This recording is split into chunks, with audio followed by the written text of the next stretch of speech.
नमस्कार, स्वागत है आपका हमारे नए शो पे जिसका नाम है India rise the next big thing, power by Evo connect. मैं हूं आपका दोस्त और शो का होस्ट प्रिंस और आज हमारे साथ जो मौजूद है उनका नाम है सीए पवन कुमार पातोडिया जी। इनको लोग सेकंड इनिंग से इनकी जो लाइफ है उनसे ज़्यादा इंस्पायर्ड होते हैं। फर्स्ट इनिंग में इन्होंने अपनी लाइफ में बहुत कुछ किया, बहुत कुछ अचीव किया है। बट जो सेकंड इनिंग में जो इन्होंने चमत्कार दिखाए हैं उससे लोग इनसे ज़्यादा इंस्पायर्ड होते हैं। तो आइए उनके लाइफ के बारे में, उनकी ही ज़ुबानी थोड़ा जानते हैं। तो सर अपने लाइफ के बारे में थोड़ा हमें बताइए किस तरीके से आपने किया? Namaste, Prince ji. Hmm. Thank you very much for inviting me to your show. And since you have planned the entire show around my second inning, so you keep asking me, and it will be my pleasure to give you the honest reply. तो sir start करेंगे एक question से sir, कि sir आपने start किया था, आपने जो अपनी जर्नी स्टार्ट की थी वो एक 1800 रुपीज़ सैलरी से स्टार्ट किया हम्म, और विदिन द 2 इयर्स आप एक सीईओ बने और 15 साल के अंदर एक एंटरप्रेन्योर भी बने। तो सर इस लाइफ स्टोरी के बारे में थोड़ा हमें बताएँगे कि कैसे ये जर्नी आपकी हुआ? तो लोग आपसे भी और ज़्यादा इंस्पायर्ड होंगे मेरे ख्याल से। देखिए ऐसा है कि मैं जब सीए करके कलकत्ता में आया था, इट वाज 85 नवंबर। उस समय पैसे की वैल्यू बहुत थी, लेकिन CA was not that popular. तो इसलिए मैंने 1800 की नौकरी की थी, but since I was a dedicated employee and I fully devoted my time for the business for which I was appointed, never looking at my watch. So gradually, my efforts were recognized and I became CEO in 2 years. और जहाँ तक सवाल है मेरे entrepreneur बनने की, ये भगवान का आशीर्वाद है।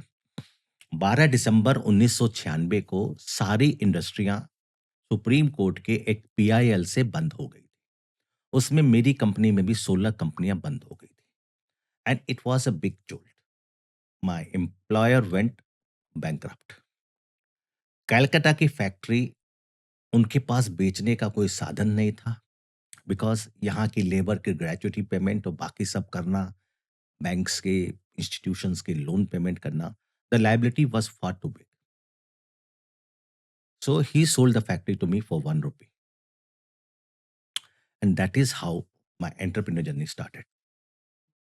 सर जैसे आपने अपना स्टोरी बताया कि लोग इतने कुछ जो कर लेते हैं उनका तो लाइफ वहीं वो अपना सोचते हैं लाइफ में बहुत कुछ कर लिया।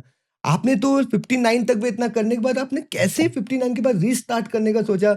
मतलब ये तो बहुत क्रेज़ी, मतलब आज के यूथ और आज के जेन ज़ी भी अगर जानेंगे तो शायद आपसे बहुत इंस्पायर होंगे कि जहाँ लोग स्टॉप लेते हैं वहाँ से आपने स्टार्ट किया। इसके देख बारे में बताइए सर। देखिए ऐसा है, एट 59 पीपल जो रिटायर करते हैं, those who want comfort in life, I wanted relevance in my life. Hence, I kept on working.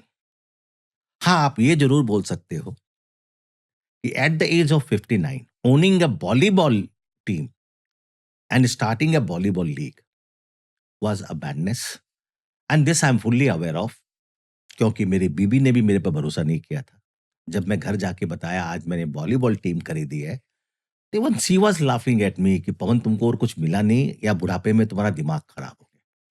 So every success has a beginning which starts with humiliation, मजाक बन के होता है, but you have to keep doing, you have to keep doing and results come of.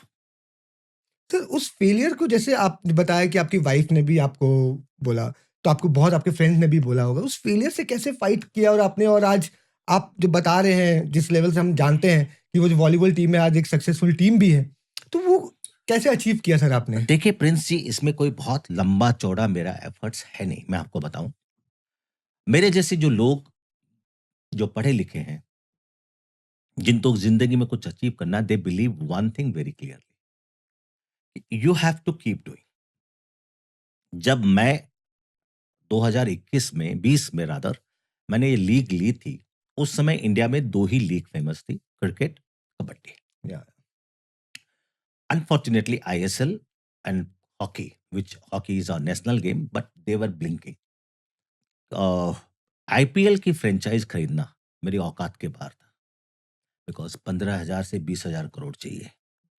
और even kabaddi की franchise, because नई team तो आ नहीं रही थी, because of involvement of Bollywood actors and all, उनकी भी वैल्यूएशन काफी ऊपर चली गई थी, क्योंकि स्टार टीवी का अपना चैनल था, Star TV was one of the founder member of kabaddi.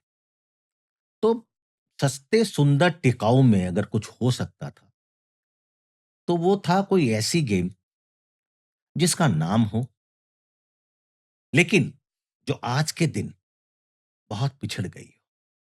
और मैं आपको बताऊं, दुनिया में second most popular game after football is not basketball. Cricket तो आप छोड़ ही दीजिए, cricket is played just by 12 countries. Okay. Second most popular game in the world is volleyball. And third most played game in India is again volleyball. आज से 20 साल पहले इस game का बहुत नाम था जब जिमी जॉर्ज सर थे, लेकिन धीरे धीरे पॉलिटिक्स, ब्यूरोक्रेसी ने इसको खत्म कर दिया। और सर देखो, ऐसा है कि सक्सेसफुल टीम लेके सक्सेस अचीव करना इज नॉट अ कला। The art is you take anyone random from the street and make them professional players and then win the game.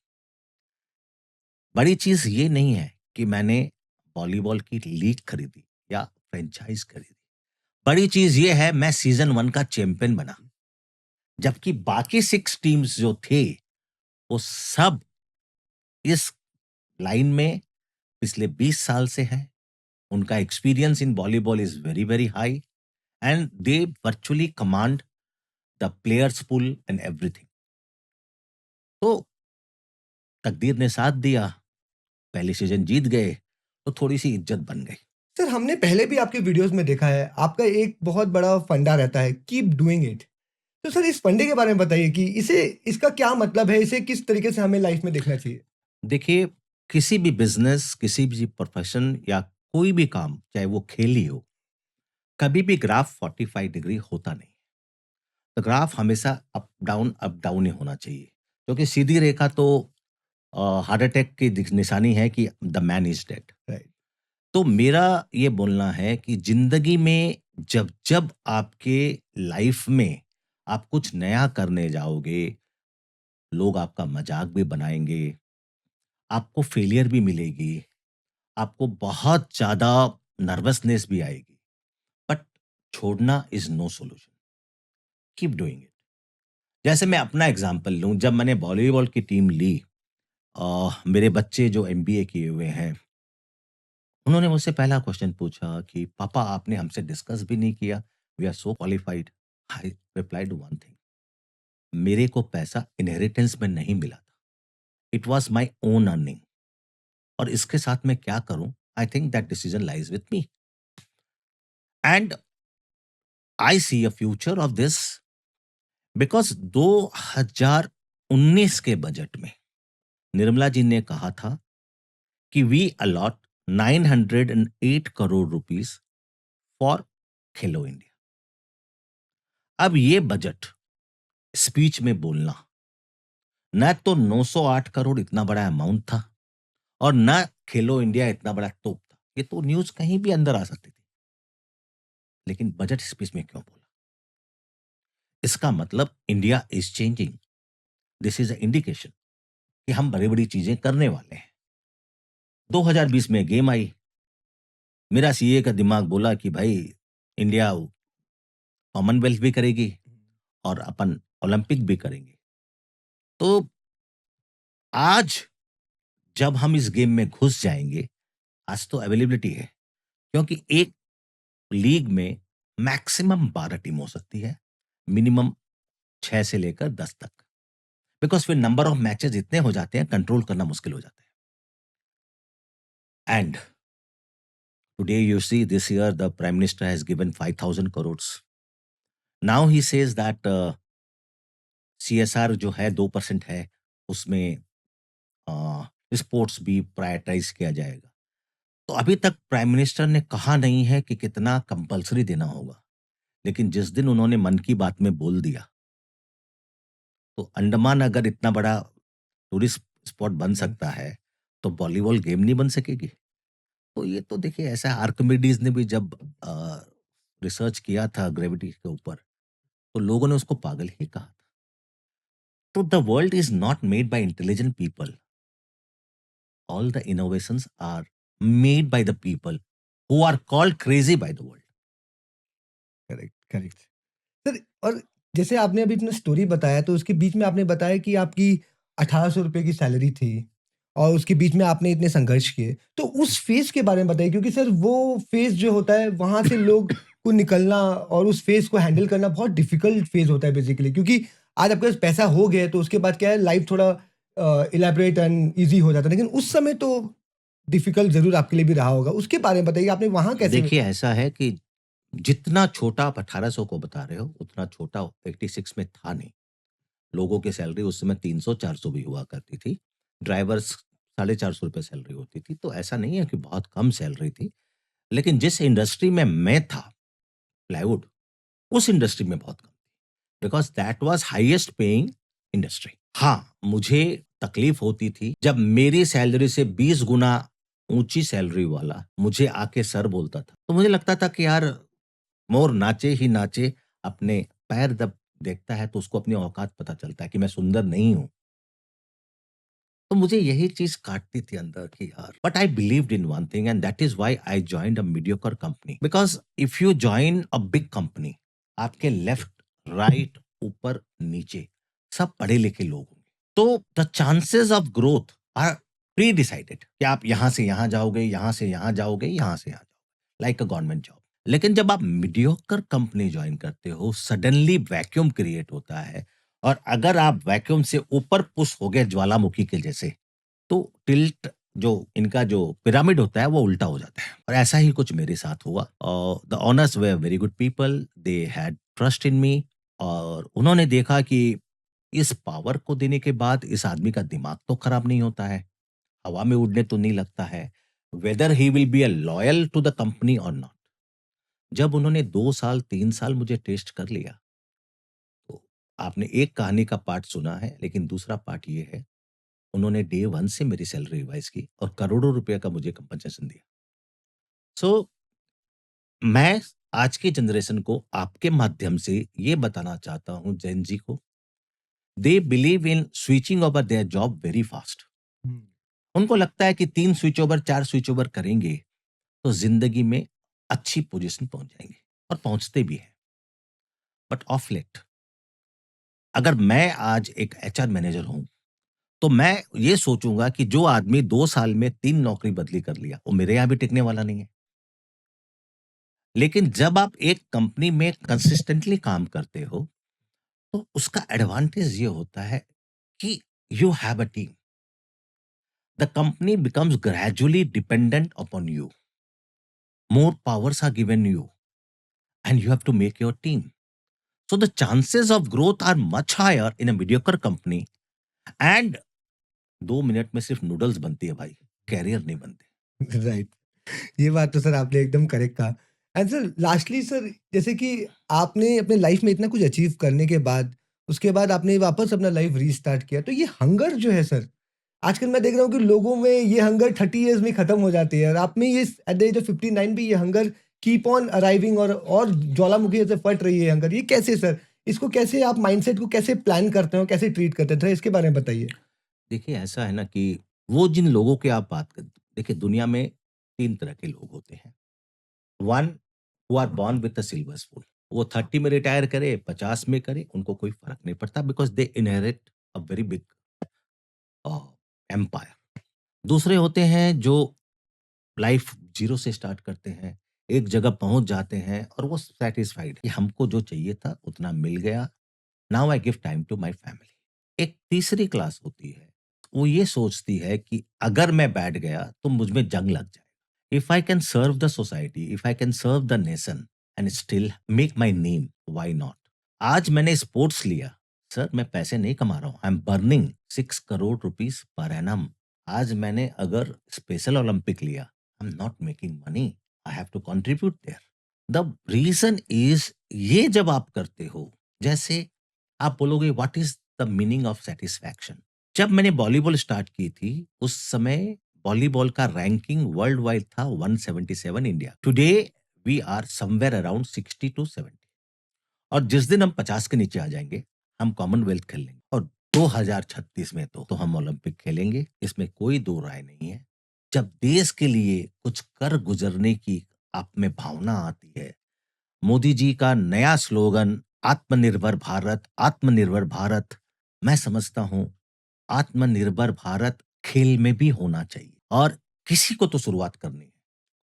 And this feeling that I am contributing for the cause of nation and I am motivating the Gen Z, Gen X, Gen Alpha, it gives a lot of satisfaction. देखिए, if you want a easy going life, you may retire at 58, 59. But if you really want a flashy life, a life which is more meaningful, then you have to work until your system, your body allows. And I believe that one should work till the age of 70 at least, so that the generation below him can take advantage from their knowledge and experience. Sir, जैसे मैंने आपके ना काफ़ी other interviews भी देखे हैं और काफ़ी शोज़ भी देखे हैं, उसके अंदर आप काफ़ी चीज़ों के बारे में, हर इंडस्ट्रीज़ के बारे में आप जैसे कि मैंने देखा है कि आप माइंड कोच भी करते हैं, आप लोगों को बिज़नेस ग्रो करने के लिए भी उनको आइडियाज़ देते हैं और अभी आपने काफ़ी एक इंश्योरेंस के ऊपर आपने काफ़ी अच्छा अपना एक स्पीच और अपना एक पूरा व्यूज़ दिया था। तो उसके बारे में सर थोड़ा हमें बताइए कि उस चीज़ को आप किस तरीके से लोगों तक पहुँचाना चाहते हैं बात को? बहुत अच्छा क्वेश्चन है आपका प्रिंस जी, और आपने मौका दिया मुझे इस पर मेरा विश्लेषण करने का। देखिए, आज इंडिया में इतनी इंश्योरेंस होने के बाद भी सिर्फ 28% लोग हेल्थ इंश्योरेंस को कवरेज करके बैठे हैं। और एक बीमारी, you are away from poverty, अगर आपके परिवार में एक बीमारी आ गई और इंश्योरेंस कवरेज नहीं है, उस बीमारी में जितने पैसे लगेंगे आप वापस पॉवर्टी लाइन के नीचे चले जाओगे। आपकी सारी मेहनत 10 साल 15 साल की पानी हो जाए। इसलिए हमें यह समझने की बहुत जरूरत है कि हमें अपनी लाइफ को सिक्योर करना चाहिए for wellbeing of our self and our family members. मैं ये स्पीच जब देता हूं, उसका मकसद ये होता है कि लोग अपना फाइनेंस प्लानिंग करने के पहले अपनी insurance planning, because no planning of finance will be successful if you are not covered adequately for your health and life. आज आप एक अच्छी जॉब पे हो, आपको साल का 30 लाख मिल रहा है, ये कोई इनहेरिटेंस नहीं है। आप खत्म, जॉब खत्म, इनकम खत्म। लेकिन अगर आपने अपनी जॉब का 20 गुने का टर्म इंश्योरेंस कर लिया, which will cost you not more than 35,000 at your age per annum, 3,000 रुपया महीना, तो आपकी फैमिली को आप ये मान के चलिए 6 करोड़ रुपए मिल, जिसमें आपके बच्चों की एजुकेशन, उनकी शादी अच्छे से हो जाएगी। वरना उनकी लाइफ कैसी सेटल्ड होगी, यू कैन नॉट इवन। और सबसे बड़ी चीज क्या है ना, कि मैं इसलिए बोलता हूं लोगों को इंश्योरेंस के बारे में। पहले तो क्या था कि इनकम टैक्स में एटीसी क्लॉज था, तो लोग ईयर एंड में जबरदस्ती इंश्योरेंस, पीएफ वगैरह ले लेते थे। लेकिन जैसे जैसे गवर्नमेंट ने न्यू सिस्टम पर लोगों को ट्रांसफर करना शुरू किया, ऑप्शन दिया, मैं देख रहा हूं लोग सेविंग ही नहीं कर रहे। और मजे की बात क्या मालूम है, जिनके पास टू व्हीलर है, थ्री व्हीलर है, फोर व्हीलर है, उसका उन्होंने बम्पर टू बम्पर इंश्योरेंस कर रखा है अपनी जिंदगी का। वो समझते हैं वो इमोर्टल है। अरे भाई, तुम्हारा स्कूटर 1.5 लाख का होगा, तुम्हारी गाड़ी 5 लाख की होगी, 7 लाख की होगी, तुम्हारी एक आंख की कीमत 20 लाख है, तुम्हारी एक लीवर, आधी लीवर काट के दोगे, 65 लाख कीमत है उसकी। तो अपनी बॉडी को सबसे पहले इंश्योर।